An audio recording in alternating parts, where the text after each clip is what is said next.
Oh shit, I forgot.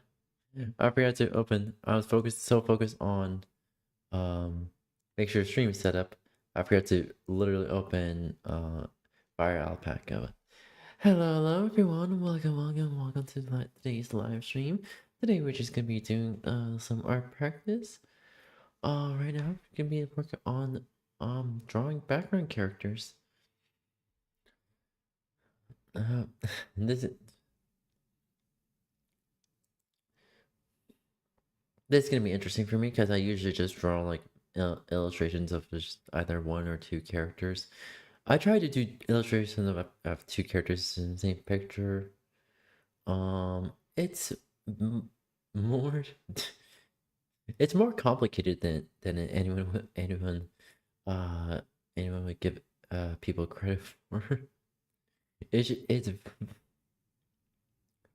sure you gotta think about, okay, what's the position of this character? Okay, the light picture and stuff like that. What's their pose? Of what the character looks like. Adding like more than one in the same picture, like, wow, this is more difficult than difficult. And props to anyone who manages to overcome it. Anyway, we new. Okay, there we go. Oh, neck crack. Oh. Anywho. I'm gonna read this out. Like familiar alphabet audiences associate certain characters with certain settings. Until you have a character with themselves as skill character, then it becomes identify himself, but the character must always remain prominent, done by paying attention to where place character in scenes. Kitchen, food, breakfast, machine, salt caramel chips. Alright.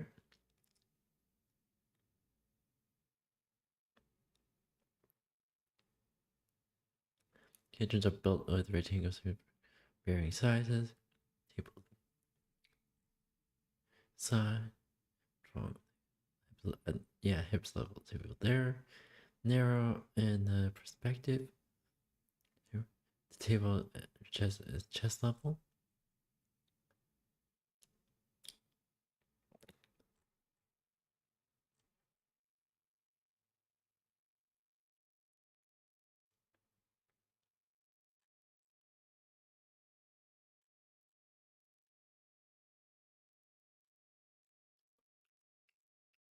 Okay. Here we go.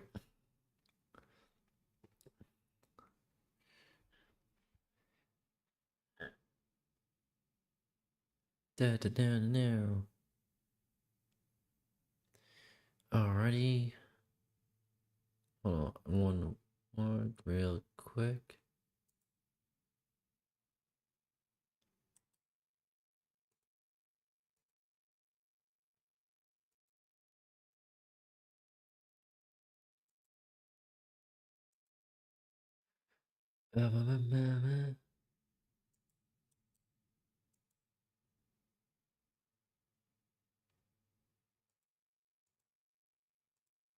Yeah, because when I was setting up everything,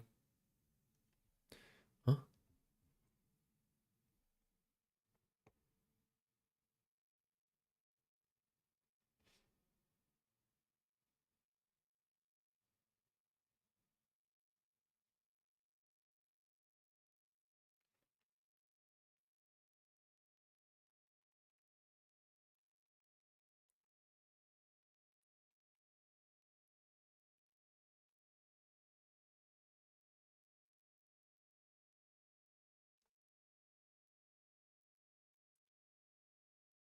Anywho.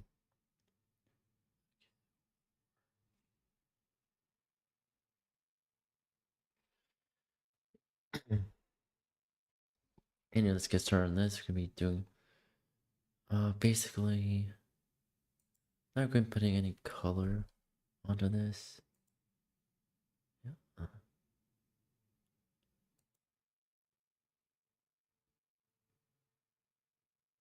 Anywho, alright.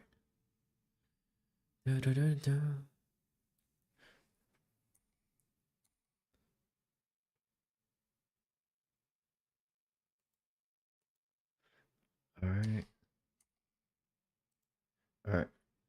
And watch this and Walgreens is one of the biggest pharmacy chains in the world. Yet, over the past decade, its market cap has fallen 90%, or about $100 billion in market cap. To make matters worse, in 2024, it announced plans to cut 1,200 stores. What happened?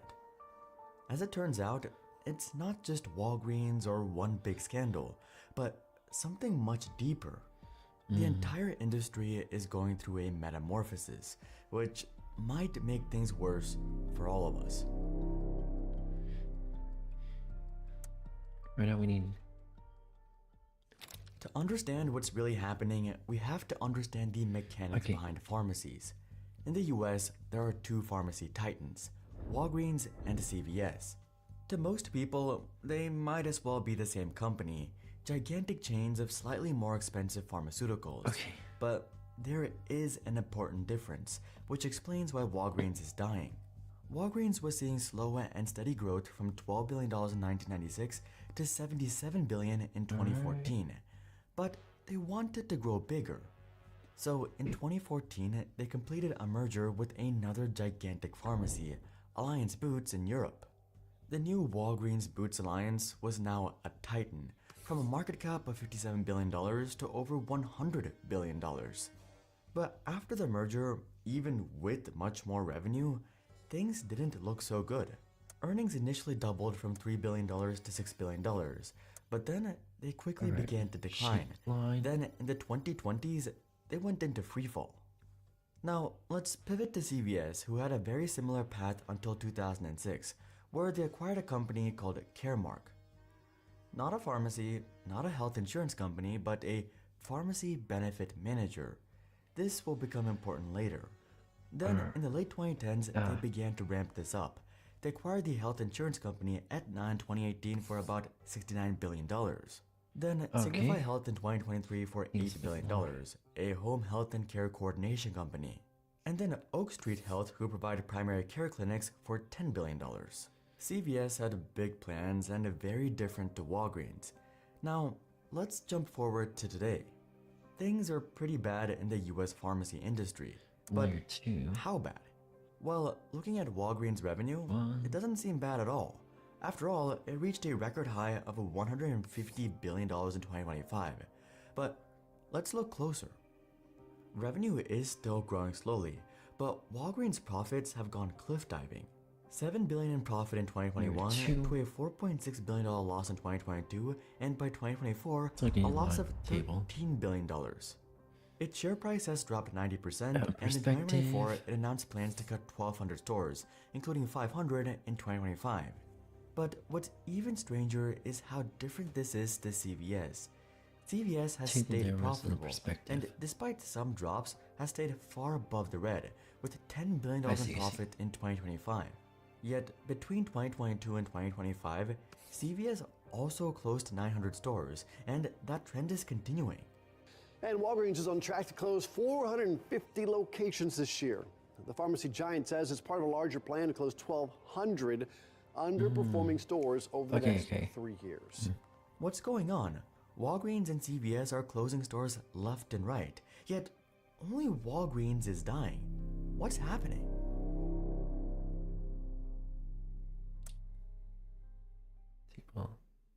There's something we need to address first. Retail has changed, and that includes your over-the-counter or even prescription medication. What if it was this easy to get your medication? Like, never wait in a line, delivered to your door? For starters, Amazon is actually just copying CVS. In 2004, it acquired Eckerd Health Services and began using its mail-order system for pharmacy medication. CVS has been way ahead of the game, but mail ordering isn't even the biggest part. To find out, let's take a quick look at the two giants' financials. In its Q2 2025 financial statement, Walgreens' retail pharmacy segment made $30.4 billion in revenue. That figure is 78.8% of Walgreens' revenue, almost 80% from retail pharmacy alone, and just 5.6% from healthcare at $2.2 billion. What's the problem? Well, when we compare Walgreens to CVS, the picture becomes clearer. In CVS's latest quarterly statement, the stated pharmacy revenue was $31.9 billion, just slightly bigger than Walgreens, yet it was only 34% of the total revenue. Healthcare benefits, aka health insurance, was $34.8 billion at 36.8%, and health services was the largest at 45.9% at $43 billion. Walgreens is extremely reliant on retail and the old retail pharmacy model, but CVS pivoted. This is where that vague health services comes in. It's almost half their revenue, but it's not retail prescriptions or health insurance. What is it? Well, this is Caremark, CVS's Pharmacy Benefit Manager, or PBM, and this is huge, but also very confusing, so bear with me, because once we uncover this, we see what's really happening. This is how pharmacies work. It starts with drug manufacturers like Pfizer, who set a price of $500 for something like Lipitor. The wholesaler buys it from Pfizer at a discount of $300. And when you fill your Lipitor prescription, you hand over $25. Earlier, the pharmacy bought that bottle from the wholesaler for about $300 though. So, how do pharmacies make profit? Well, they don't technically go to the wholesaler. They submit the claim to the PBM. They set the recommended list of drugs that insurers and pharmacies look at. So they say to the drug maker, if you want your drug on my preferred list, send me a cut after every bottle sells. This is called a rebate, and this is where the real money is. Your insurer pays the PBM the original price of $500 and a pharmacy dispensing fee of $10 minus the $25 you paid, so $485. So how do PBMs make any money here? Well, that's where the rebate comes in. Behind the scenes, Pfizer pays the PBM the $200 difference, which they pocket. They'll also typically demand a bit back from the pharmacy, saying they overpaid like $50. This is a clawback. So Walgreens here, from the $510 minus $50 minus the original $300 price they paid, makes about $160 in profit. It's a very complicated process with a lot of parties. You, your insurer, the pharmacy, the drug maker, the manufacturer, the wholesaler, and the PBM. But the PBM is what matters here. They don't make the drug, they don't sell the drug, they don't even insure you, yet they make possibly the biggest margin here. Walgreens has a pharmacy with some other services, But CVS is a pharmacy and a PBM. In fact, CVS owns the biggest PBM in the US with 34% market share. When they do the whole process of rebates, they get to pocket all of it. Walgreens only takes a smaller margin right at the end. But this is getting worse. PBMs have slowly pushed generic drugs instead of named brands like regular paracetamol. In fact, now 90% of prescriptions in the US are generic brands. Why? They pay much less for them, yet can charge insurers almost the same amount and keep a bigger margin. They get a higher rebate and it's cheaper for the customer. But then there's the pharmacy. Walgreens and the other pharmacies have been getting squeezed. It's a Since they buy dangerous generic brands slippery much slope. cheaper, they make much less. But somehow, PBMs still make a lot more, and they can still perform clawback fees even on generics. Okay. Margins are getting smaller and smaller, and that's the difference here. CVS insulated itself not just by adapting, but by becoming the ecosystem. It saw pharmacies as the doorway to make more money, not as the entire business. Healthcare, PBMs, I also had pharmacies, difficulty on primary care, home care, the actual CVS has all of it. Walgreens, background however, stuff. went all in on the retail pharmacy side. It was working, but they weren't diversified much at all. Almost 80% of revenue is from retail pharmacy alone. And now, margins are so small that many pharmacies aren't even making enough to cover the cost of staying open. But somehow, it still gets even worse.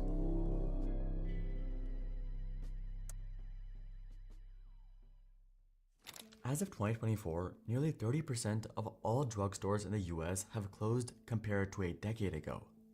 Many Walgreens are closing stores due to low margins, yet stores are also facing massive costs elsewhere. In 2014, California passed Proposition 47. Essentially, shoplifting and theft crimes of goods under $950 would be a misdemeanor rather than a felony. Over time, this led to crime growing in California, but it wasn't until after the pandemic, when police staffing dropped, where things got particularly bad. The America First Policy Institute reported that California retailers face an onslaught of theft that threatens their economic viability, places workers in dangerous situations, and damages Californians' sense of safety in their communities. Fresno, Los Angeles, and San Francisco saw commercial burglary increase by 38%, 29%, and 26% respectively from 2019 to 2022. Over the same period, Alameda County and Orange County witnessed a 65% and 54% increase respectively in commercial burglary. Trying to Stores erase began that. to lock products behind glass doors or even chain freezers. And this was bizarre, something I'd never seen before. This is just more icing on the cake, telling us that rampant crime has become a regular part of life. So typical that in the 30 minutes we were at this Walgreens, we watched 3 people, including this man, steal. Did that guy pay? Did that guy pay? He didn't pay. But it still wasn't enough. Thieves can also just ask for certain products and take them once the shelf is unlocked while the employee can't stop them. Customers also point to rampant theft at some locations. We captured this video of a man walking out of the Geary Walgreens with a suitcase full of beer and food that workers inside were saying he hadn't paid for.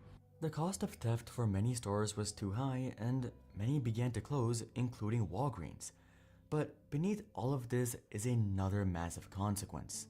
This is one of the 12 San Francisco Walgreens that are set to shut their doors for good in February, and customers tell me stores like this are neighborhood anchors. San Franciscans throughout the city are learning their local Walgreens is one of those closing its doors for good next month. The closures across the US, and especially in California, are creating pharmacy deserts. This is an area devoid of pharmacies, and this is a big problem. Even though shipping prescriptions is possible, a lack of pharmacies isn't good for a community. One study found that nationally, 15.8 million or 4.7% of all people in the United States live in pharmacy Why is it deserts. dotted?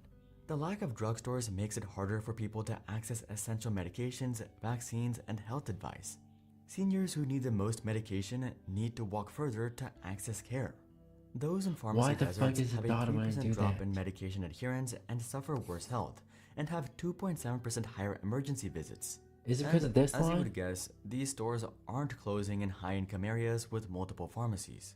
No. Instead, pharmacy deserts are more common when more than 1 in 5 people live below the poverty line, or the average household makes a lot less Why the in fuck is nearby this areas. dotted? The healthcare industry has changed. On one side, you've got trusted mom-and-pop pharmacies. On the other, retail giants like Amazon, Walmart, and Costco, who run pharmacies as a side business. And stuck in the middle are chains like Walgreens and CVS, built for a world that doesn't seem to exist anymore. Yet, it seemed like somehow CVS saw this coming. They pivoted so they became part of the entire system, not just the stores. Whether that system is good is another question. Walgreens, however, dug their hole deeper with a gigantic acquisition of more pharmacies. Unfortunately, the trends didn't move in their favor, and now they're doing everything they can to survive. But until then, I'm Hari, and I'll see you guys on the next one. Why the fuck is this dotted? What the fuck is going on?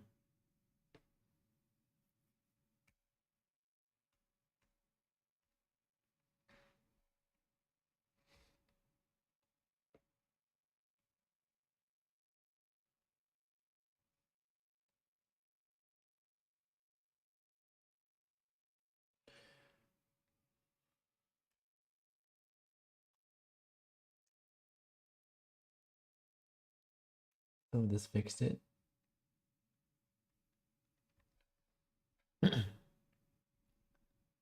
Why the fuck is this dotted? Why? What the fuck did I accidentally click on?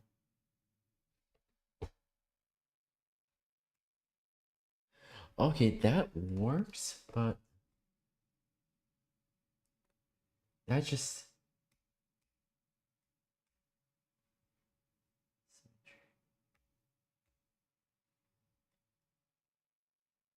Okay. Okay, so I don't know what the fuck happened.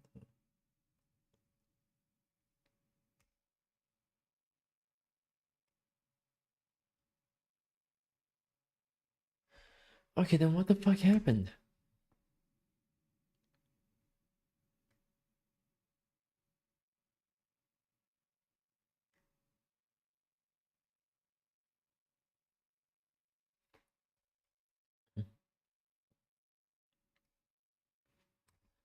I see. Don't worry, chat. Some tables are warped. Warping your minds, that is.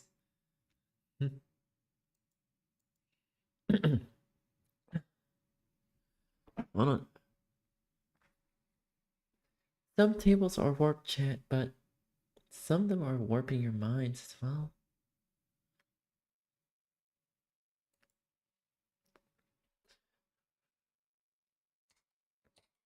I find another video.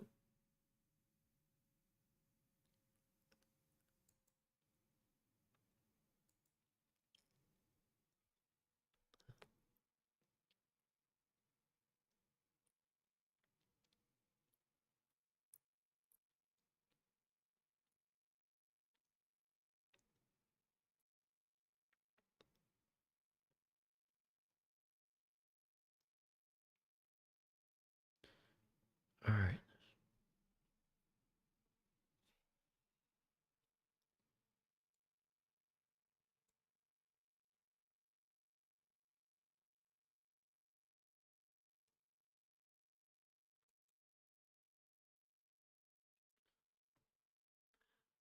Also, right before I started streaming,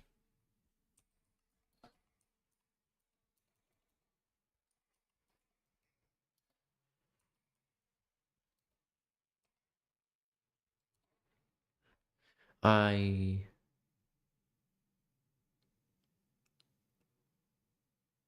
you go. Here you go.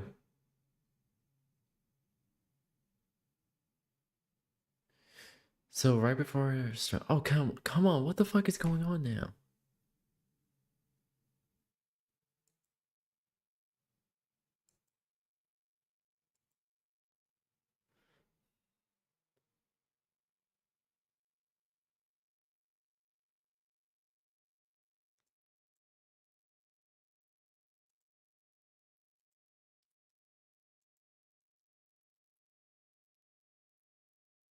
Okay, so having trouble loading YouTube video.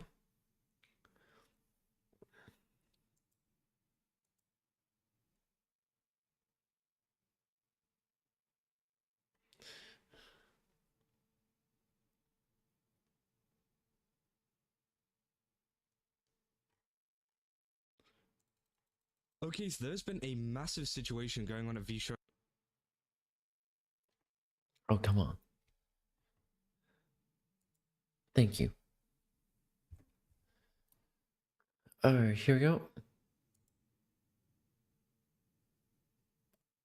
So this is what I've been talking about. I was talking about before I'm in trouble.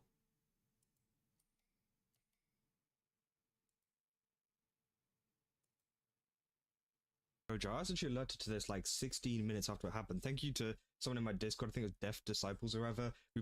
So basically, what I was about to say is,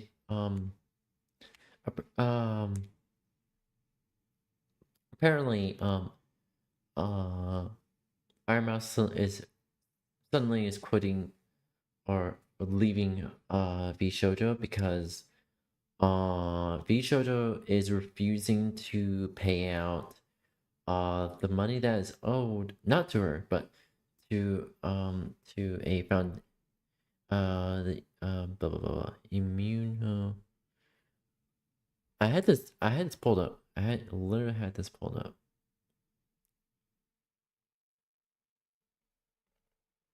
So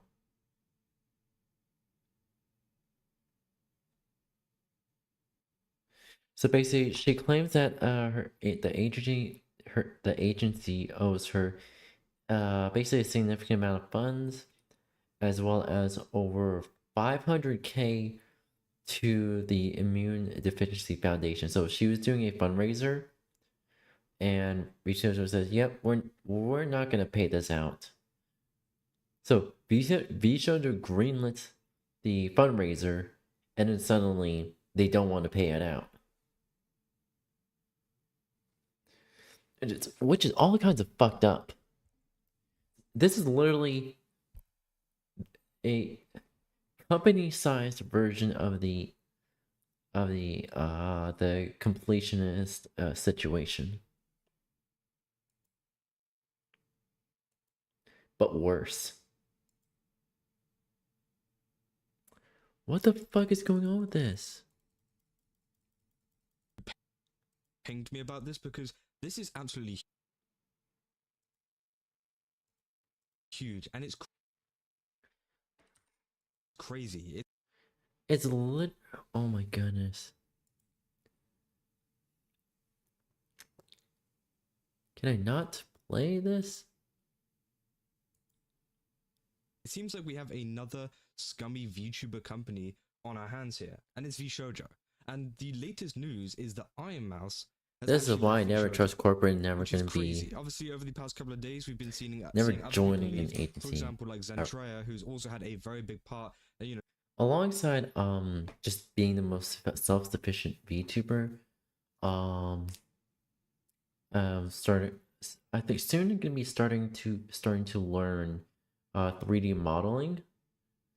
I'm doing a basic still teaching myself the absolute basics of Blender, and I'm not sure if you I want to do Unity. Do I want to add Unity to the mix? I know Unity and Blender go well together, but like the version of Blender I want to use is version 4.4. I want to stick with that version for as long as possible, but I know Unity will end it. Companies, they'll support a version like brain. What is it? What was I saying? My brain literally collapsed halfway through the sentence. And I literally said, "Oh, wait a minute, that doesn't make any sense." So Man, I should actually get Unity. Because I want to learn 3D modeling so I can make my own VTuber models. Not only for like streaming, but also for one day for VR chat as well.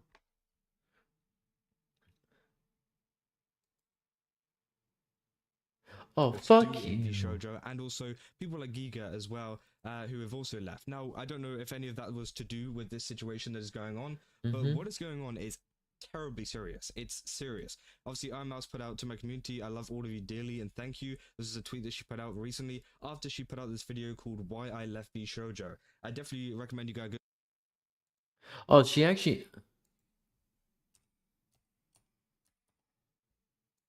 we are gonna watch that, because holy shit. I am leaving vtuber. Unfortunately, I recently found out that for the past couple of months, I have been misled by vtuber. With the information that I currently have, I believe that I am owed a significant amount of funds, which I have not been paid. And most importantly, the thing that hurts me the most is that the Immune Deficiency Foundation, which is the most important charity to me, and also the reason why I'm here today, is owed over $500,000 from vtuber. Yeah, exactly. Also,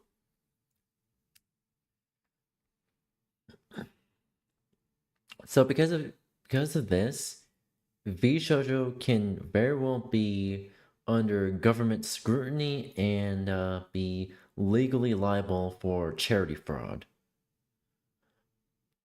That alone is tons of levels of fucked up.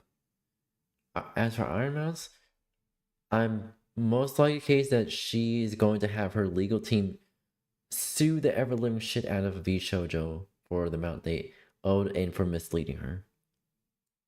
I know that this is a lot, and it's very important for me to be honest with all of you. Yeah.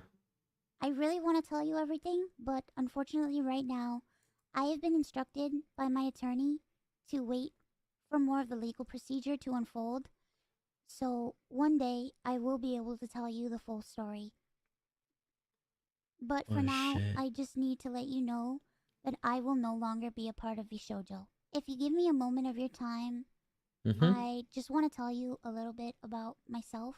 I know for a lot of people right now that this might be the first time you're ever watching me.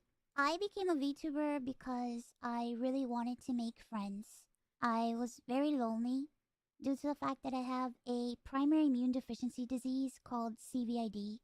I basically have a low to near non-functioning immune system, which means I get sick a lot, and it caused me to remain isolated for long periods of my life. So then I found streaming, and I thought about giving it a try because I wanted to see if I could make some friends online, because I honestly couldn't ever leave my room. I never really expected to grow an audience or anything. It was one of the last things on my mind. I just thought that I would stream to, 5 to 10 people and just hang out from time to time, make some friends, play games, and just continue on with my life. But unfortunately, I was too scared to stream with my face. So a friend of mine recommended that I try an app called FaceRig that would allow me to use an anime avatar to stream. And that's how I started VTubing. It took me a while to take it seriously and even begin to think about maybe being able to grow a community and even make this a career. I think I really started to take it seriously around the time when I was approached to join vtuber, and it was through vtuber that I was able to grow into the Ironmouse that I am today. When I was approached in 2020 and asked to join vtuber, it seemed like a good idea, but I honestly did not know if I could ever be a corporal VTuber because I felt like I just couldn't. In my mind, I saw myself as unhireable, which is why streaming worked for me. I had no boss, no strict rules, I had no hours, no expectations. It was all up to me, and due to the fact that I have lived my life chronically ill and being unable to do much of anything, I just felt like there was no way that anyone would ever take me or want me. For a while, I was struggling to make a decision because I was afraid about my anonymity and afraid about trusting people because I understand that. I felt like every time I put my trust in people, it always ends in grief for me. So I was worried about expectations and a million and one other things. But I ultimately decided to join 𝙂𝙀. It really pains me that I am unable to fully explain why I am leaving. But for right now, here's what I am allowed to share with you. I would always be told how important I was for the company, and I was always told that I was needed in order for the company to succeed. Although that was very positive to hear, it put a lot of pressure and a lot of stress on me to the point where I felt guilt-tripped into signing. I felt responsible for everybody. Corporate I felt gaslighting. responsible for staff Hey, Sky. and talent alike. And I felt like if I didn't do this, and if I did... Oh, hey, Sky. Basically, right before I started streaming, I got the news that Ironmouse is leaving 𝙂𝙀 because of two main reasons. One, 𝙂𝙀 committed charity fraud. Basically, 𝙂𝙀 greenlit a fundraiser Ironmouse wanted to do for Immunodeficiency Foundation. And then once that fundraiser was complete, 𝙂𝙀 said, "Yeah, 𝙂𝙀 basically apparently they said they were going to pay out, but they did not. So 𝙂𝙀 was 𝙂𝙀 is very well going to be scrutinized by the government and be liable to pay out funds due. And as for Ironmouse, she was never paid. Basically, they also committed wage fraud as well. Not only charity fraud, but 𝙂𝙀 also committed wage fraud.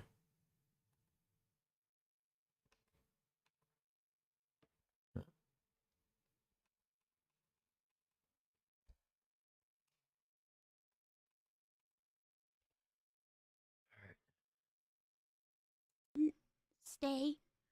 I was hurting everybody, and I was destroying everybody's life. But this didn't feel right with me, and I began to feel extremely uncomfortable. As my viewers know, privacy has always been one of my biggest concerns. I've had a lot of scary experiences in my life, so one amazing thing for me was the fact that 𝙂𝙀 handled all my payments, and it meant that I never had to give out any of my personal information, so that was always a blessing to me. As time went on, I decided that I wanted to try to start pulling out my remaining funds because I wanted to start taking over my own finances. This is what led me to this point. Throughout the years, Connor and I have raised around $4 million for the Immunodeficiency Foundation. The majority of the money raised is through Tiltify at events like the Cyclothon, the charity auction, and other miscellaneous events that we've had. However, because of the success of my first subathon, I decided to donate half the earnings of my following two subathons to the Immunodeficiency Foundation. The first time I tried this, it worked great. Over 200,000 people supported me, and because of that, we raised over 329,000. Oh yeah, I wouldn't be surprised.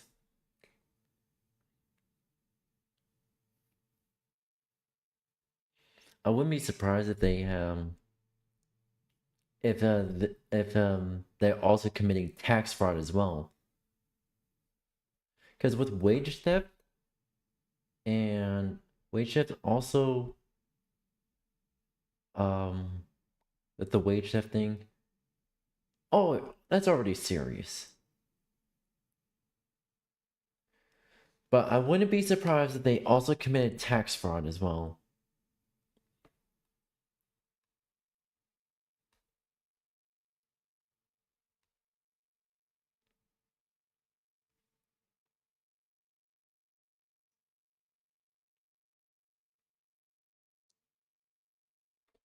Alright, there we go. $350 to the Immune Deficiency Foundation. Because the money came from my Twitch revenue instead of a Tiltify link, it required vtuber to make the donation on my behalf. They promptly sent the payment, and the subathon was a huge success. So I decided to do it again the next year. My last subathon was one of the biggest events I've ever done. The support was overwhelming, and I ended up getting... It's also because shitty behavior like this from companies is a reason why I never want to join a VTube agency. And just generally wanting to be as self-sufficient as possible. I'm also considering streaming me learning 3D modeling, so people can see me make my own models.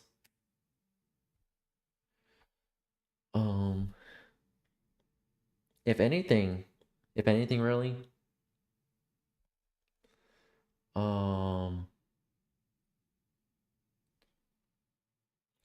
I would rather found my own, not an agency, but my own group, a VTuber group. Sure, you're gonna have managers, tax attorneys, legal team, all the whole 9 yards, but I would strictly tell the managers, hey, you're only here to manage the funds and stuff like that. And I would personally hire an auditor to look into the company, and the auditor tells them, hey, there's funds missing here. Then I would prompt and investigate a investigation, but make sure anyone who is committing any kind of fraud under my watch, I want to make sure that they are caught by surprise, that they are caught off guard.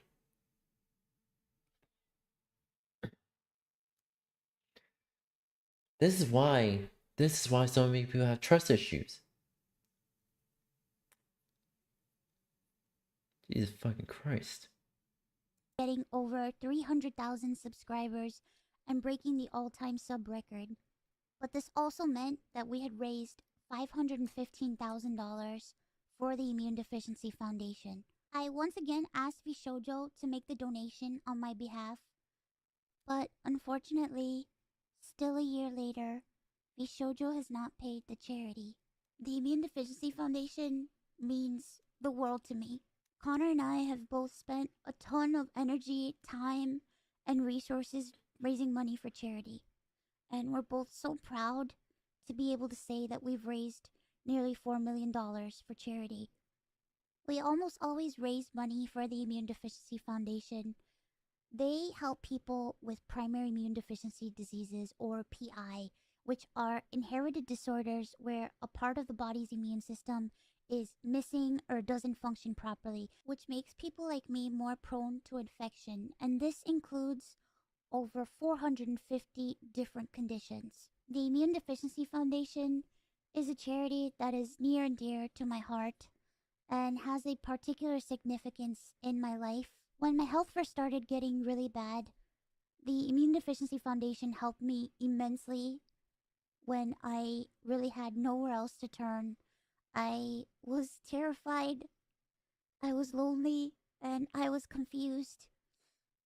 I honestly didn't really know what was going on, and I never ever want anyone else to go through that. This entire situation has broken me. I just wanted to do something good and to give back to a community that helped me. But unfortunately, that's not the case. As much as I would like to continue to talk about this, unfortunately, I can't. So, to recap, I believe that I am owed a significant amount of funds, which I have not been paid. And most importantly, the Immune Deficiency Foundation is owed over $500,000 from 𝘂𝙀. I really wish that I could tell you more, but right now, I have been advised to wait for legal proceedings. As of right now, I am an independent VTuber. I am at a loss of what to do right now. I'm kind of processing everything. I'm very sad and very confused. Once again, I want to apologize to the Immune Deficiency Foundation and to my community who has shown so much support to me. I also wanted to say that She all shouldn't the have to ad apologize for what's money not her made fault. from this video will go towards the Immune Deficiency Foundation. I honestly don't know what I'm going to do. I really, like I said, I really haven't had much time to process this. But below the video in the description box is a link to a donation fund for the Immune Deficiency Foundation. Thankfully, any donations made through Tiltify go directly to the charity. That link is also there if you've heard about this and would like to support the Immune Deficiency Foundation.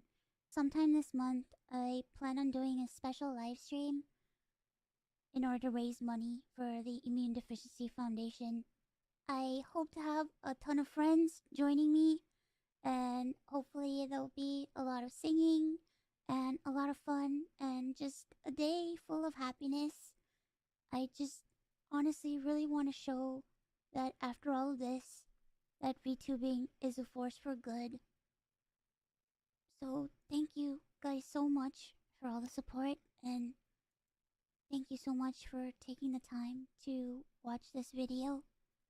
And once again, I want to say that I want to I am directly link it truly sorry. for anyone who wants to donate. Bye-bye.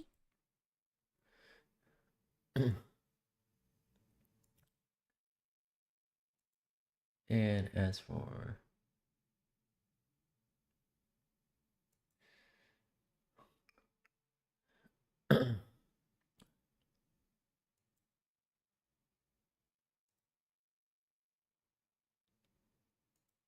I also want to directly link it to this stream here as well.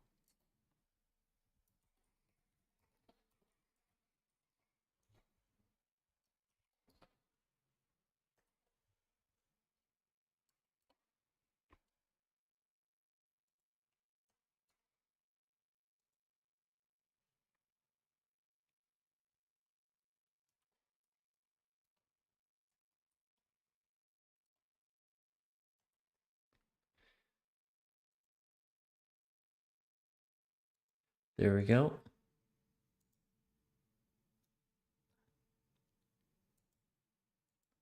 I'm also going to be linking it to Twitch chat as well. Going to donate. And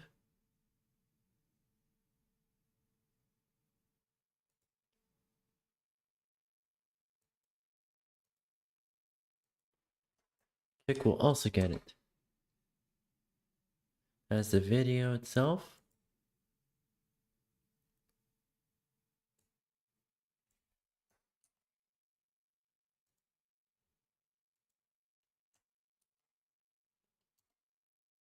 And there you go. Feel free to donate.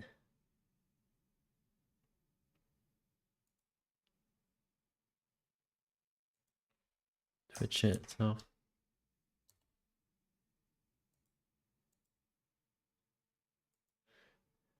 There we go.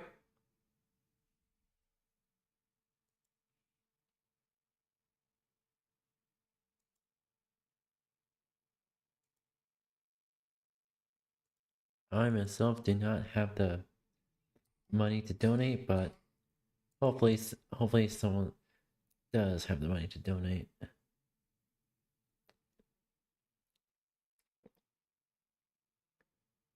Let's see here. I want to double check.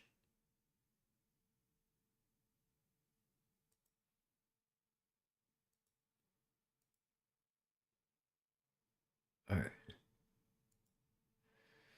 All right.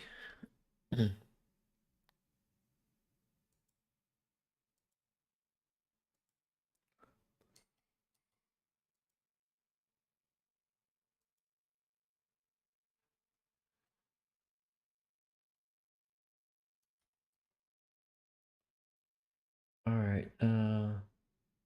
EG.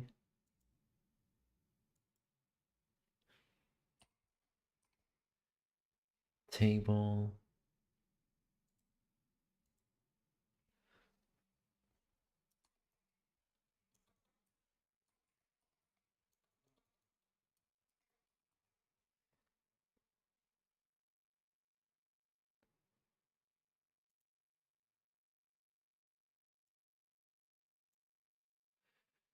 There.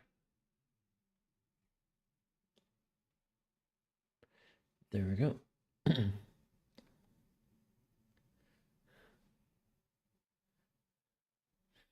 I feel very horrible for Ironmouse. She doesn't deserve to be treated like that.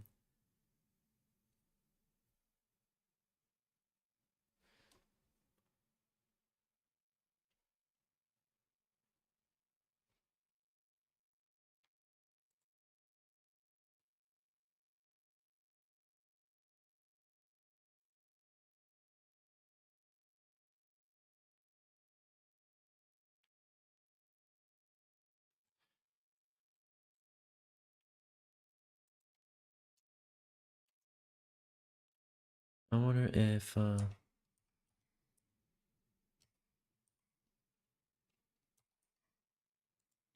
Mudohar has already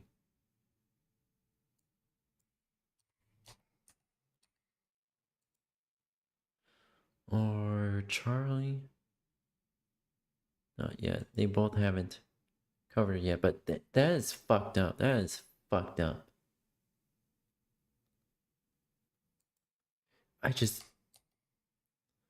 I don't understand how could, oh my god. This is literally the completionist situation, but on a corporate level, and it's somehow worse.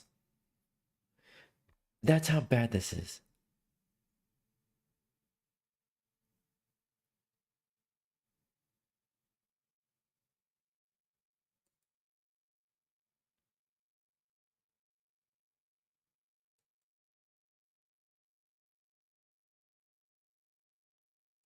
Okay everyone, so welcome to the channel. This video we have to talk about the censorship that's happening right now with card payment companies. We're talking MasterCard, we're talking Visa, and the non-profit group called Collective Shout, right? This group of people effectively... I'm not surprised that Visa and MasterCard are pushing for more censorship in video games. Although they should really stay away, because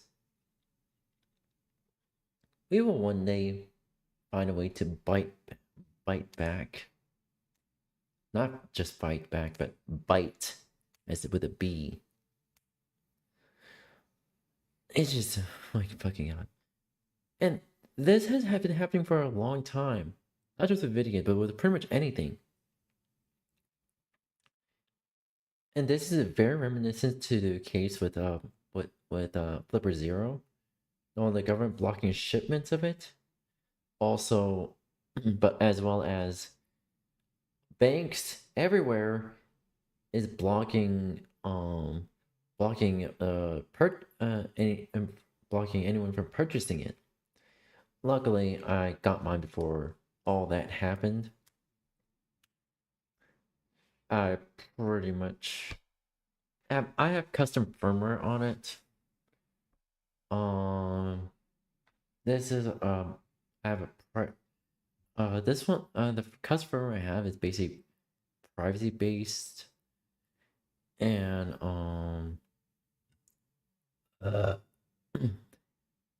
it will not connect to anything unless it is physically verified through one, connecting it to a phone via the charger, or two,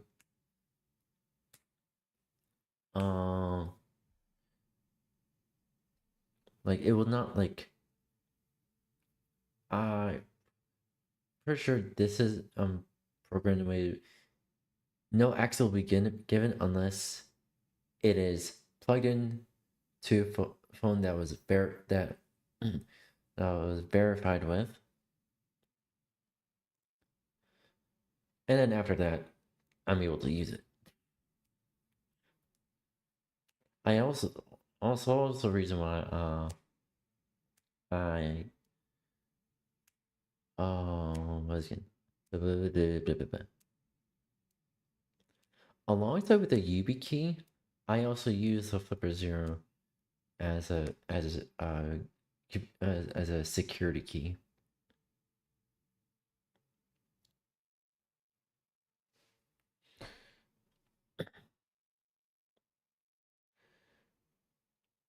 Because of how expensive.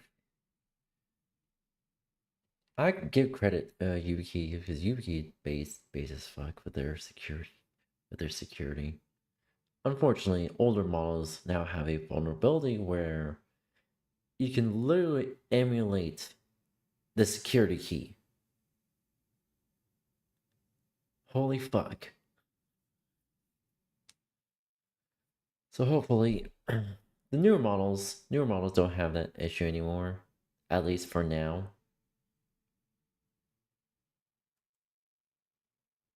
They want, from their point of view, to control, effectively to ban anything that they consider inappropriate from entertainment, effectively, right?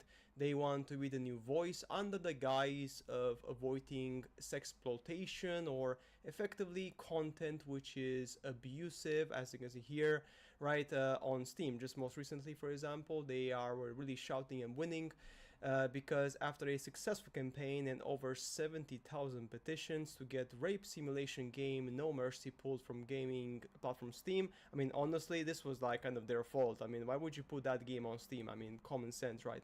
But anyway, after that, they discovered almost 500 other games depicting these sort of things.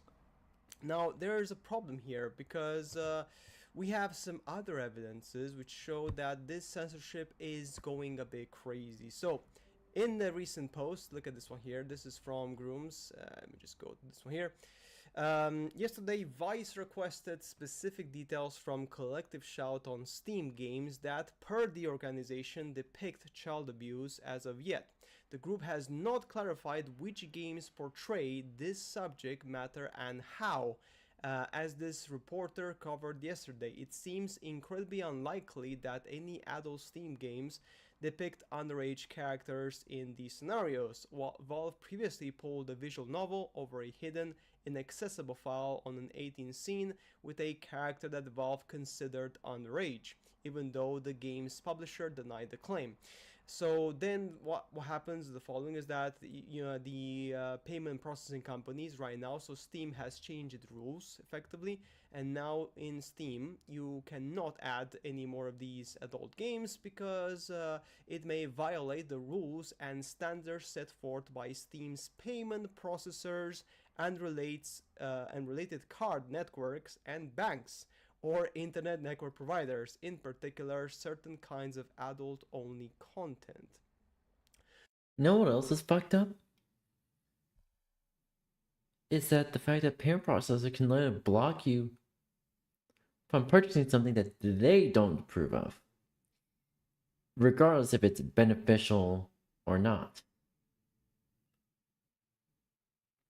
Whether it's beneficial security-wise, privacy-wise, or whatever-wise. And I know that the term buying power usually means your ability to buy something. Yes, It literally means your ability to buy something. But what gets lost in translation is that the ability to buy something is that you can afford it. But people fail to realize is also the banks have power to just outright block you from getting something that you want, regardless if it's mundane, or or the government ends up giving you a questionable look. Hopefully that questionable look ends up being, oh, there's actually nothing wrong with this. And not oh, we need to get a warrant on this person immediately. So of course you would say, okay, fine, but like, is this, that's not a problem, right? Well, it is a problem. I'm gonna tell you why. Because that's how censorship starts. That is how censorship becomes more and more and more. You see, these people will not stop here. The next step is going to be to censorship any sort of game which has unrealistic body proportions, for example. Next one is going to be to censorship any game which depicts characters in video games that are not fully inclusive. Do you see where I'm coming from? Like, once you do this and you start pushing your censorship in video games like to no end, there's literally nobody stopping you, and that is the problem. We have an issue here, guys. Collective Shout Feminist Group open letter to payment processors. As you can see here, they have admitted a responsibility for censorship with payment processors for Steam and potentially other platforms. Yeah, that's right, exposed. That's right, feminist group behind Steam censorship also shields PDF files. That's right, crazy stuff. Yeah, I mean, just look at this, right? It's just ridiculous. Steam is extremely biased towards anything anime. It's even worse than Google Apple. I mean, yeah, Lost Goddess is fine, but Blue Archive is a problem, right? I mean, that's the thing, like, it just doesn't make any sense. Like, they just, for some reason, Australia has a huge issue with anime, right, stuff, but not with, like, realistic stuff, which is just weird, right? It's just weird. They want to also ban porn on X, apparently, which is interesting also as well, as you can see here. So they want to control effectively what people have access online to, right? Yeah, crazy stuff, as you can see here, right? What else do you have here? So yeah, I mean, there's, at the end of the day, right, I mean, of course I support the fact that we should never have games, we should never ever have games on Steam which have any sort of abuse of characters. Of course, that's 100% true, but at the same time we have a problem now with this, because it is activism from feminist pro-censorship organization Collective Shout targeting payment processors forces Steam to update their policies to censor and remove hundreds of sexual video games. That's right, man. Yeah, that's right. Pathetic censorship supporting losers. I hope Visa and MasterCard get punished for demanding games to be removed from Steam and other gaming stores. Thankfully, people like 𝙂𝙚𝙣𝙚 are bringing voice to what is happening. Yeah, that's right. Crazy stuff, man. 𝙂𝙚𝙣𝙚 calls out payment processor monopolistic censorship after Steam latest update. One of the biggest unchecked cartels right now. Regulation is needed. And that's right. I mean, that's the truth. I mean, that is the truth, right? Payment processor monopolistic censorship is one of the biggest cartels right now. Regulation is needed to either break up these companies or guarantee a degree of service. It is not a free market when every company operates collectively. So that's the thing, like, every single company has to bow down to Visa and MasterCard and American Express, because if they don't bow down to them, they cannot make business, which means effectively that in the long term, these companies will be subject to what they say. Steam games get erased because of Visa and MasterCard censorship. I mean, yeah, it's pretty crazy. Visa Gold, man. They came for Japan. They came for Japan to censor anime and manga, because this happened before. Remember, in Japan, they actually censored these Visa companies. They censored manga and anime in 2024, certain manga and certain animes, because they said they're not wholesome enough, basically, right? and now they come for gaming on Steam with controversial themes. Hopefully this is enough for this censorship problem to hit the mainstream for coverage this time. Yeah, I mean, it's crazy, right? But yeah, Vice wrote an article about Collective Shout, the group behind Steam's recent payment processor update. The article dives into the games that the group targeted in the past and present, which includes GTA 5 and Detroit Become Human. I mean, that is crazy, right? Group behind Steam's censorship policies have powerful allies and targeted popular games with outlandish claims. One of its allies believes 𝙂𝙚𝙣𝙚 should be banned from Steam. I mean, that's the thing, right? So when you have these people, when you have these companies which are basically saying, well, we want to effectively control the narrative. Let's see if we can find this article, because that'll be really cool if we can find this article on Vice. So just for your information, the main article was actually taken down from Vice. It was taken down because they did not want people to know that this particular activist organization is working very dirtily, right? Yes, the radical, says here, I mean, the radical feminist organization has taken responsibility for changes to Steam's payment processing that resulted in the removal of various adult games, more than 500. With 81 titles that the group still wants delisted from Valve's storefront, as concerned consumers have dug into Collective Shout history as to better understand its future plans. Many have missed a key aspect hiding in the public eye. Collective Shout has the backing of several prominent anti-porn groups. Okay, let's go with this. We have here the following. One organization wants 𝙂𝙗𝙗𝙗 banned, another hates the dancing Anka meme. It's like, so basically you just want to erase culture, basically. You just want to erase culture and just basically mold society based on your views of how society should be. Alright, there we go. In 2018, they targeted a series of visual novels on Steam, briefly threatening the removal of these titles on Valve's digital storefront. Crazy man. In 2022, Exodus Cry argued in a new post that online searches for video games, Fortnite and Pokemon lead children to graphic sexual content. The article proceeds to criticize the viral Animal Crossing New Horizons inspired Uncanny Zone dancing meme for using a character from a popular children's video game. The phrasing is misleading. New Horizons was actually most popular. What the fuck?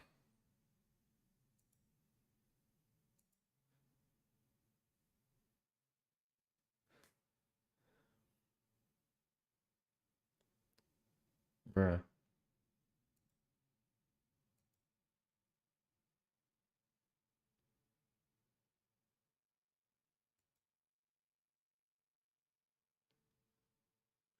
Bruh.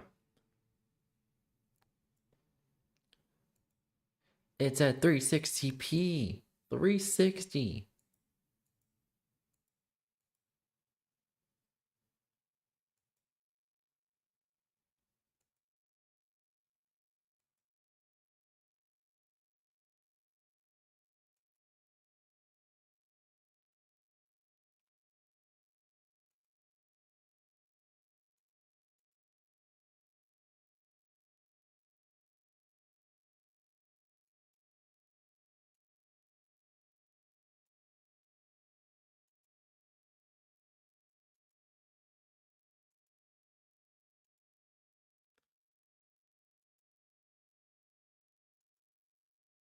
Bruh.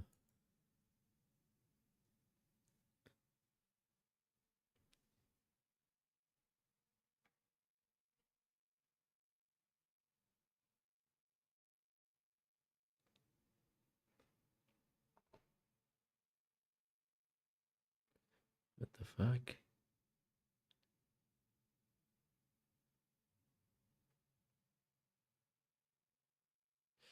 Oh yes, finally, Charlie made a video on it.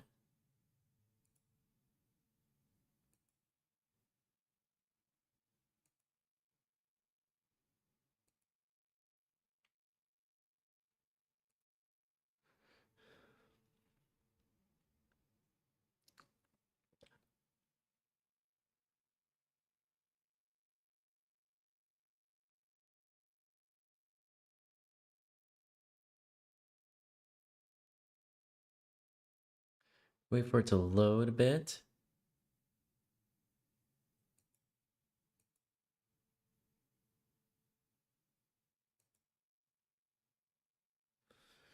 All right.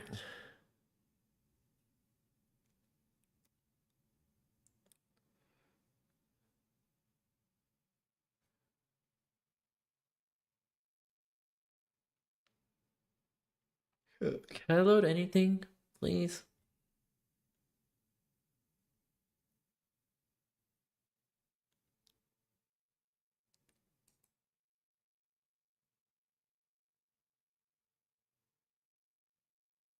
There's a topic I cover from time to time that always seems to ruffle some feathers and get people squirming in their chairs in anger, because I have less than kind things to say about some of the biggest players in the industry. But I just can't help myself. I can't bite my tongue on it. I'm like Winnie the Pooh poking a beehive because I'm addicted to the honey inside. And in this case, that honey is vindication. For a while now, I have bah-humbugged VTuber agencies. I've seen a lot of the contracts that some of the top talent were locked into with these organizations, and they are extraordinarily corrupt. I think the agencies in this space are exploitative, and they treat their talent more like prisoners. It is unbelievable the depths of greed that these agencies in the VTuber space have succumbed to.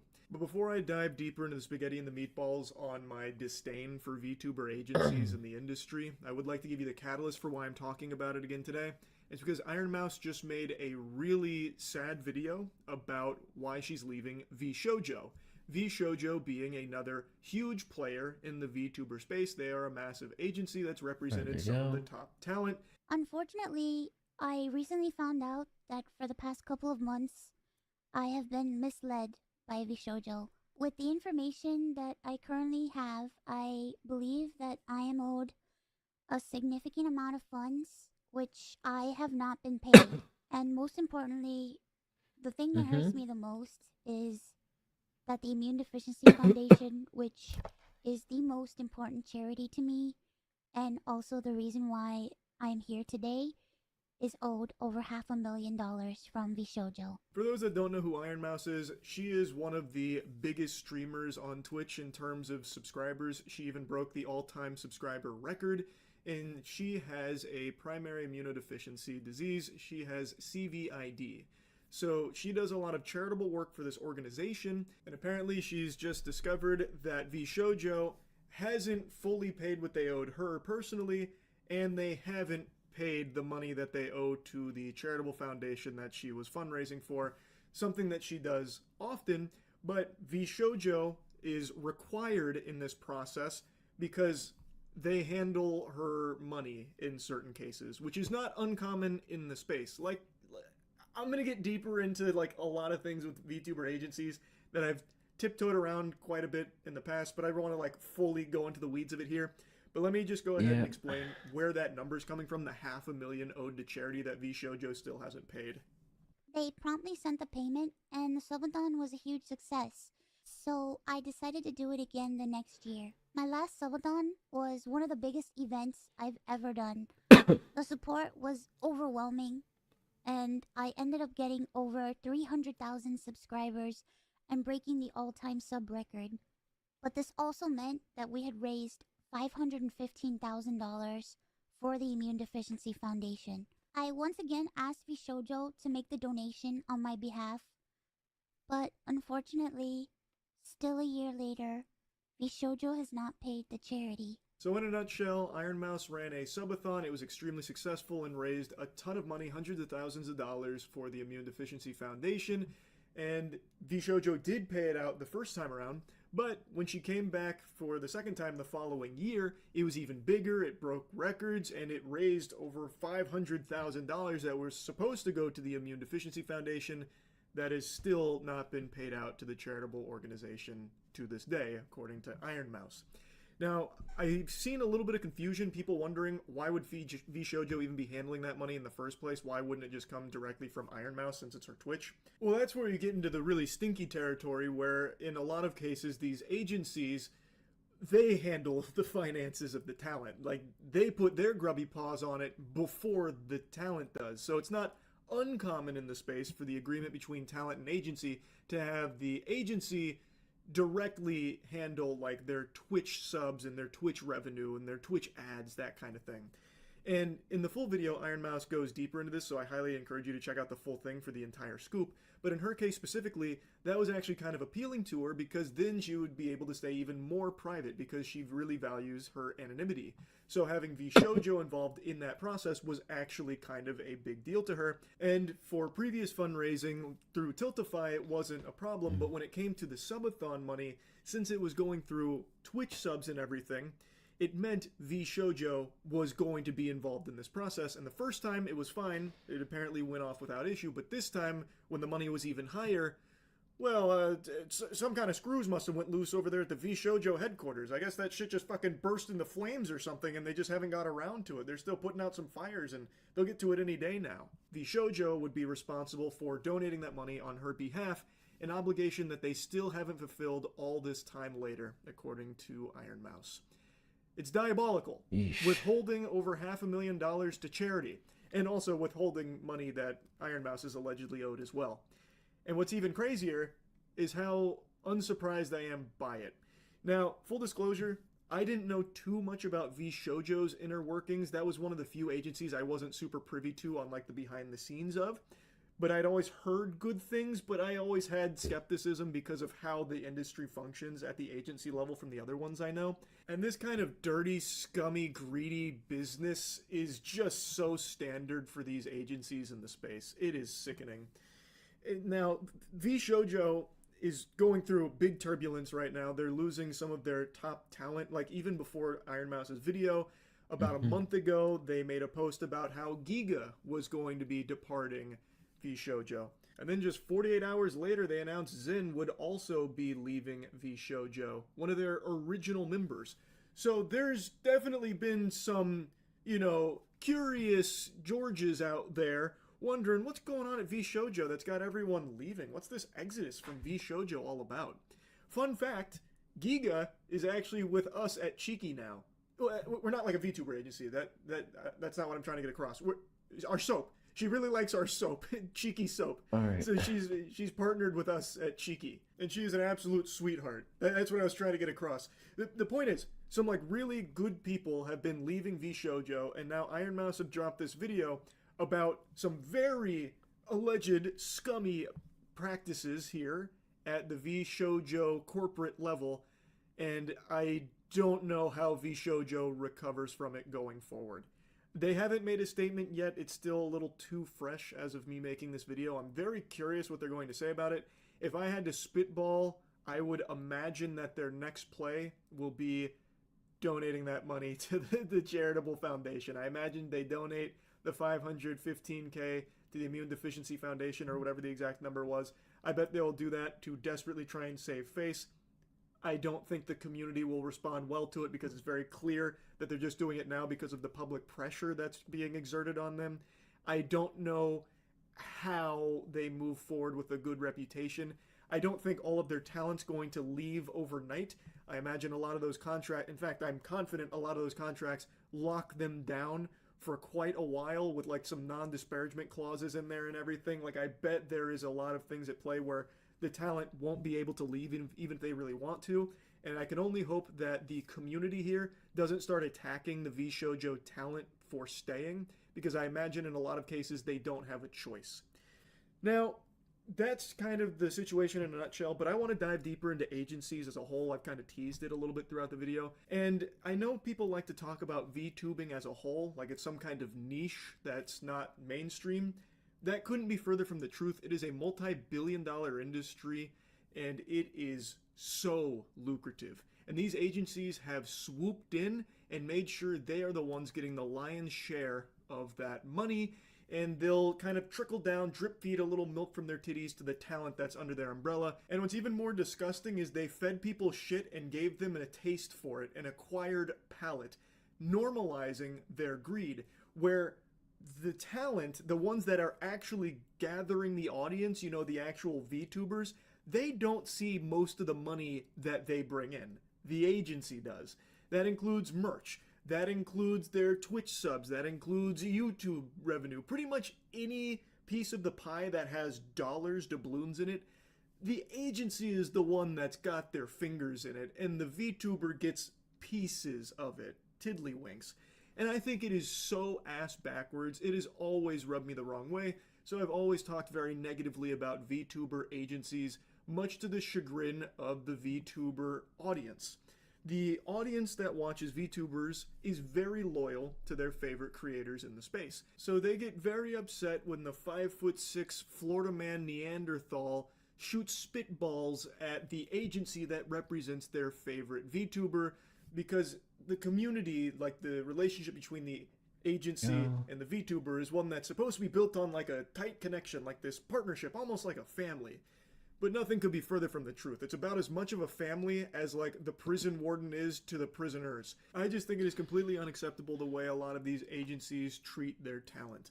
I also think a lot of people have been completely misled by them on the industry as a whole, where they act like there's only one path to success when it comes to VTubing. Or at least they did, not so much these days. It's starting to kind of get a little more clear that you don't have to sign with them, but for the longest time, it was as if there was only one path to success in the space, which was signing with an agency, where they basically give you a career. They grow you through their network. They give you all the tools to grow, but they basically own you. And I know the argument a lot of people make is, well, they gave you your career. You do owe them like 90% of the money that you generate. That makes sense. Without them, you were nothing. And I just think that is completely delusional. I think you've been brainwashed to think that. It's a little different nowadays, where so many people are doing really well independent. There are so many independent VTubers that are crushing it, and a lot of formally contracted talent for agencies have left to be indie and are still doing really well. So it's being proven that you don't need these agencies to succeed as a VTuber. And I understand, like, you know, they do help speed up the growth of the career, because then they just plug and play to like their network and just have eyes on you by default. But from everything I've seen, it just never really seems worth the trade-off. Like, you never get a better deal. So like, let's say you start with them and then you explode and become the biggest VTuber in the world. All the ones I've seen, the contracts don't scale with that success, so you still are locked into a bad deal.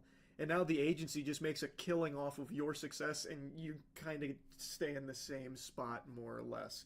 Like, it just doesn't ever really feel worth it to do that when you can still be very successful without these agencies.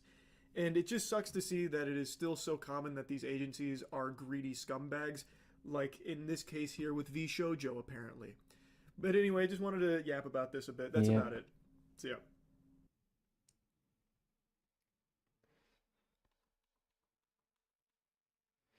All right.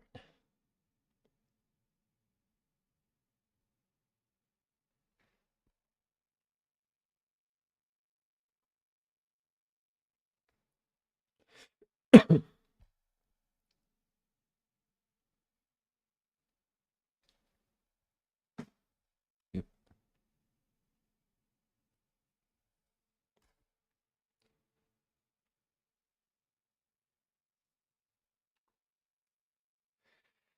All right. And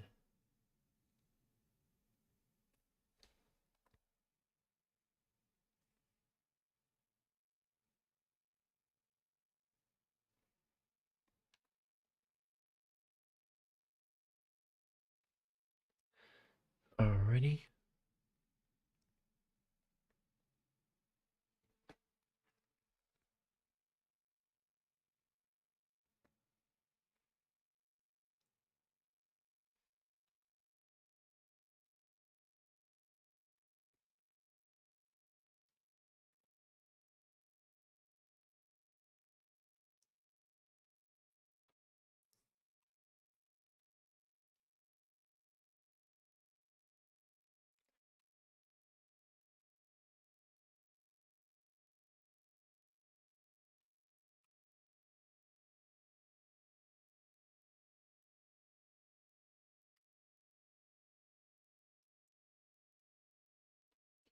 All right.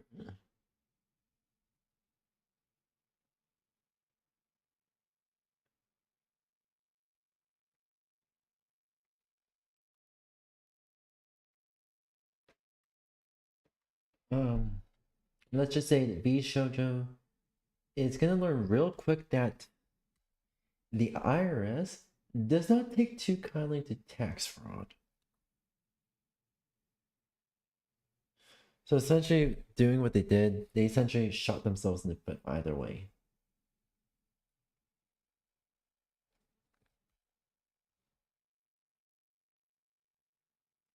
You know, they have some members from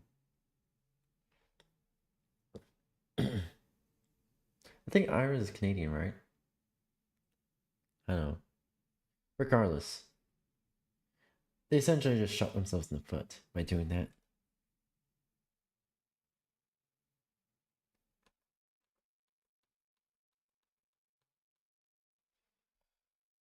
Alright, let's see. If I do this.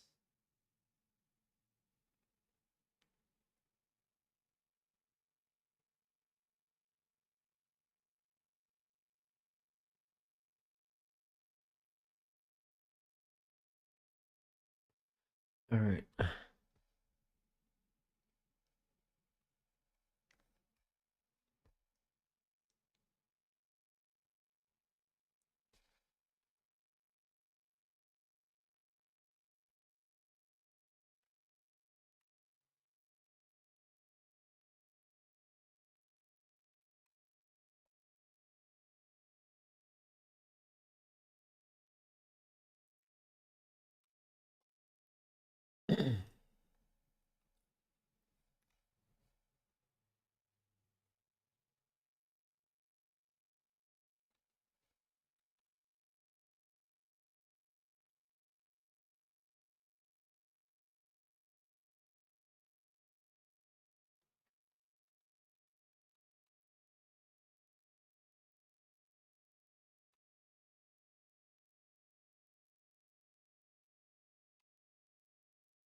Alright, and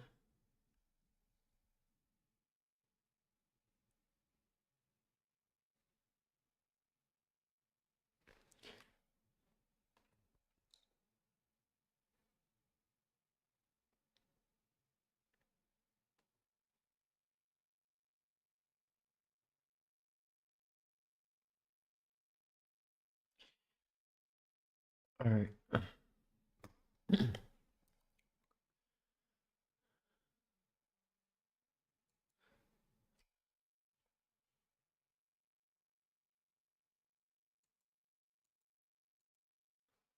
Alright.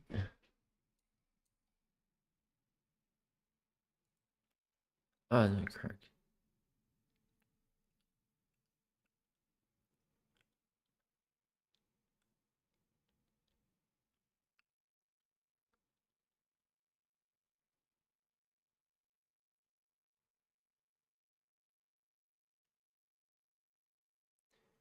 Ooh.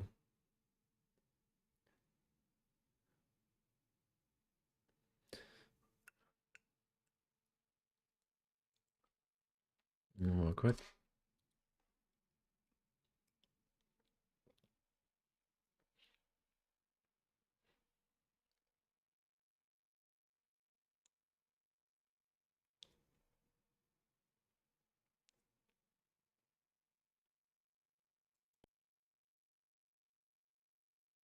Hey friends, hey Pookies, today I want to do something very special. You probably saw it from the title and from the thumbnail. It's not something I usually do, but maybe we'll do it more in the future.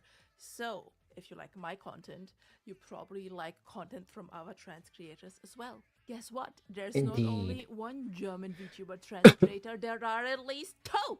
Because today we are gonna react to a video from 𝙂𝙗 TV? VT. You know what?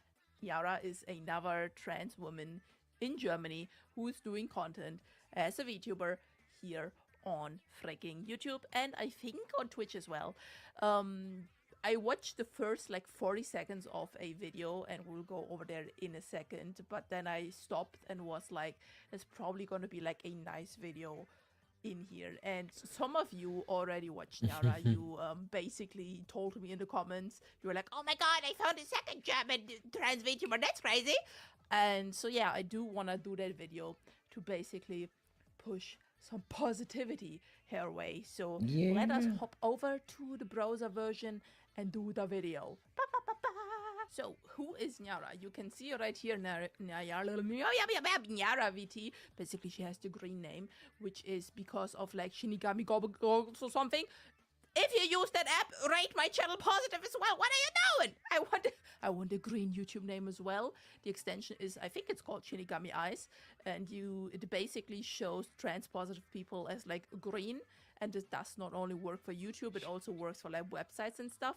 And websites or people that have proven to be like trans. Should we go ice?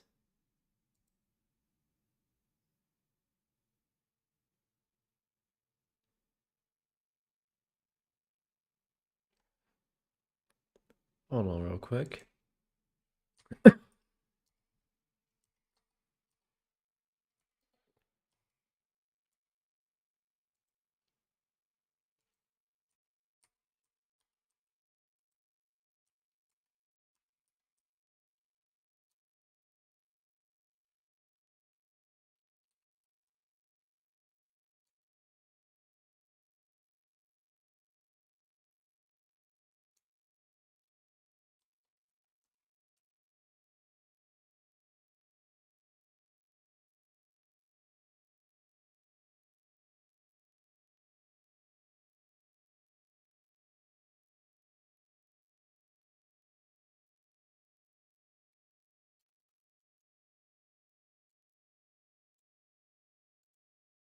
Hold on real quick. Websites and stuff, and websites or people only work for YouTube. It also shows trans positive. Extension is, I think it's called Shinigami Eyes. Chili gummy.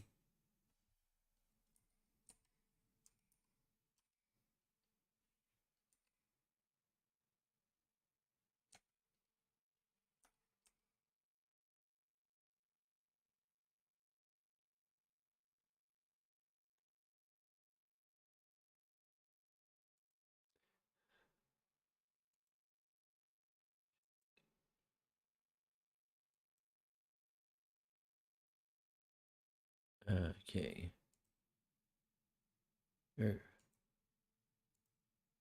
And it basically shows trans positive people as like green, and it does not only work for YouTube, it also works for like websites and stuff.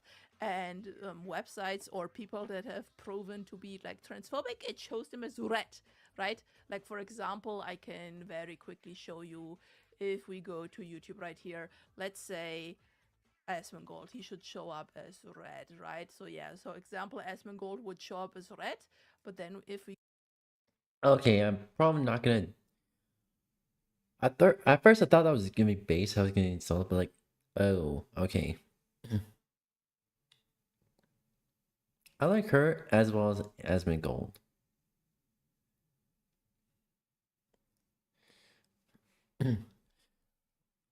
What does it say for mood? Is mood? Oh my goodness. Okay, so if I show up as red, that's gonna be base because red is actually my theme, so that'll be fitting.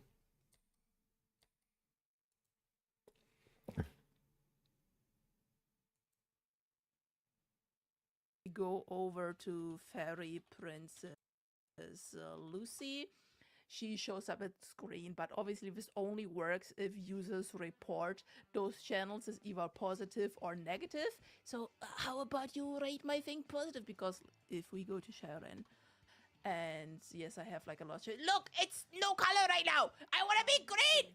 I want to be green. Honestly, it really doesn't matter. Okay. Okay, let's hop over here. So who's Nyara? She's been doing content for a while. Oh my god, 700 videos. There's a lot.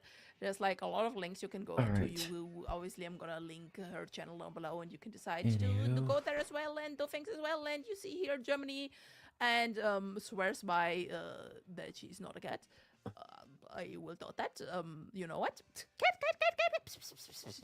Anyway, today I do wanna look at this video right here. I saw that, and basically the reality of being a trans creator, I was like, that's interesting. I want to watch that, because you know what? I am a trans creator. What's my reality? Wait, the video needs to be like pushed over a little bit here.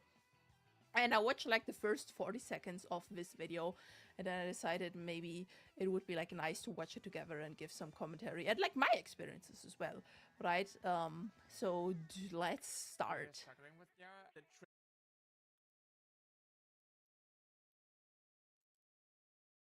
Really struggling with the trend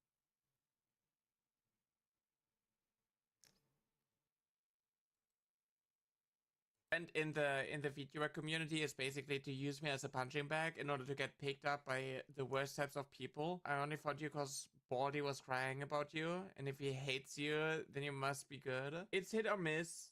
But now that he's no longer talking about me, my views are basically just going back where they used to be. It's just drama is getting like favored so much more. And the bigger the creator is who's beefing with me, the more views I get, which is kind of a bad trend, because that is not actually what I want my content to be about. I don't just want to continuously do drama. This platform thrives off drama though. I mean, that's any social media platform. It's just because like the reactionary things and like the beef, like everybody's like so hungry for drama. I'm so tired of drama, but the algorithms aren't. Yeah, I mean, just look at like Pirate Software stuff. Pirate Software responded to the Stop Killing Game campaign, surpassing 1 million signatures. I'm going to be honest with you. I hope that your initiative gets everything that you asked for, but nothing you wanted, and I leave it there. I replied with, why does this guy always sound like the most insufferable cartoon villain out there? It got 1.2 million views. And I had like some transphobic people respond and like reply to me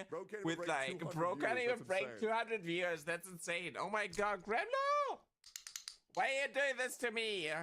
Why is stuff not getting thrown at me? Hello? Why is this broken? What's happening? Thank you for the follows. We're yapping about stuff. I want to talk about like bottom surgery stuff. I had it 1 year ago, but right now I'm talking about like how the YouTube algorithm and so on favors drama content so much. And now that like Asmongo, Tecton and so on isn't beefing with me, you can see it with my views basically going back to where I used to be, right? And it kind of sucks, because it kind of creates this system where you constantly have to involve yourself in drama, and you can't just talk about topics that are important. Everything has to basically come from the sense of like drama.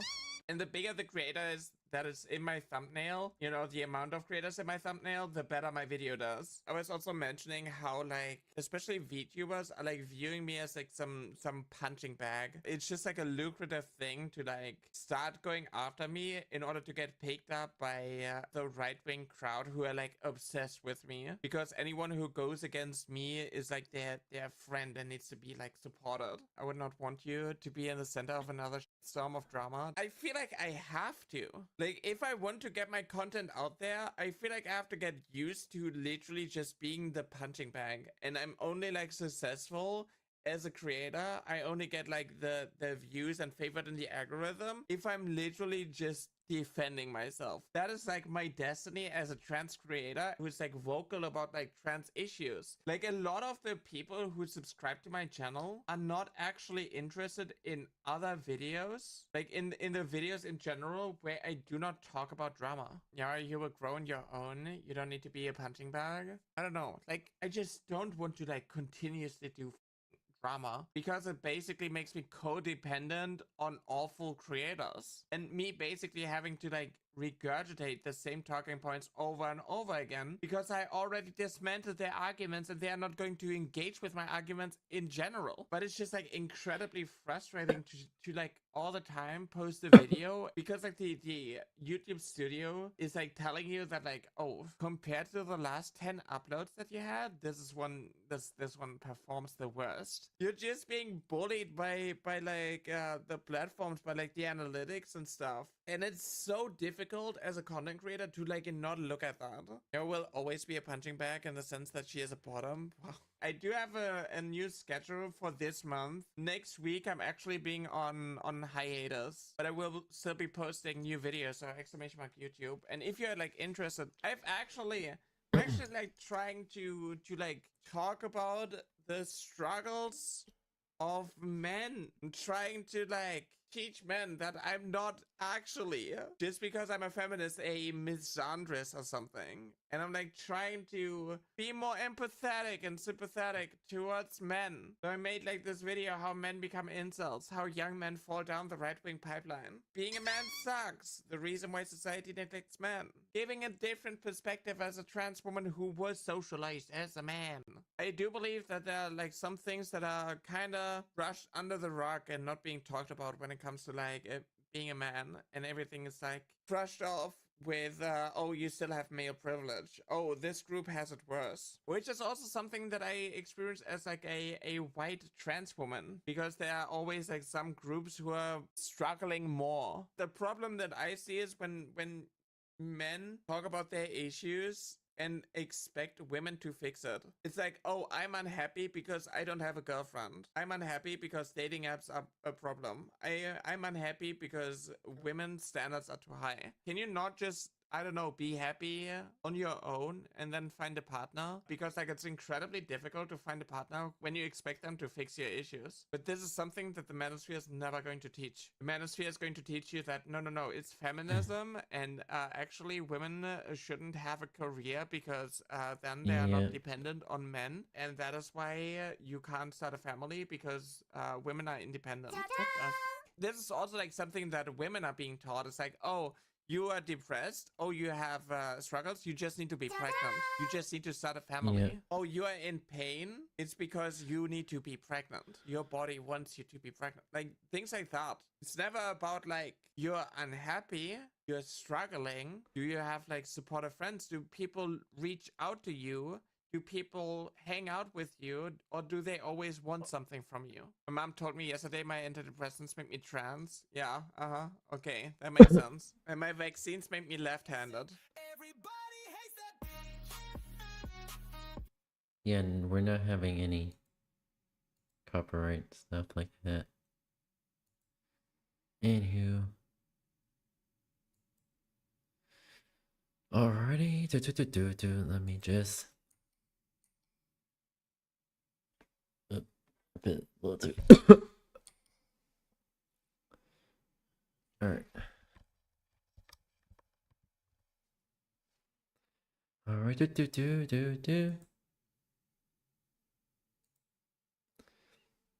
Alright, I'm gonna have to end off today's stream here. It's a pretty successful stream. Learning quite a bit about not only background characters but also posing as well. Honestly, I do struggle with posing a lot. Not even posing, even with proportion as well with that. Like I use references just because it just helps. It just helps me. At the same time, I get this nagging feeling. Why are you using references? You're just copying. You're plagiarizing this person. You're copying. Blah blah blah. Like, I'm still trying to remind myself. I'm still learning. I'm still learning. Anywho. That being said, thank you everyone for joining today's stream. Thank you for stopping by. Thank you for watching today's YouTube VOD. With that being said, I hope you all have a good rest of the day, evening, night, or time zone. Make sure you have something to eat, and make sure you're hydrating with Blitzies. That being said, I can get and be relaxing for the rest of the night, and hopefully I get some inspiration for any future projects. Anyway, with that being said, gotta get going, let's see. So bye bye, matinee.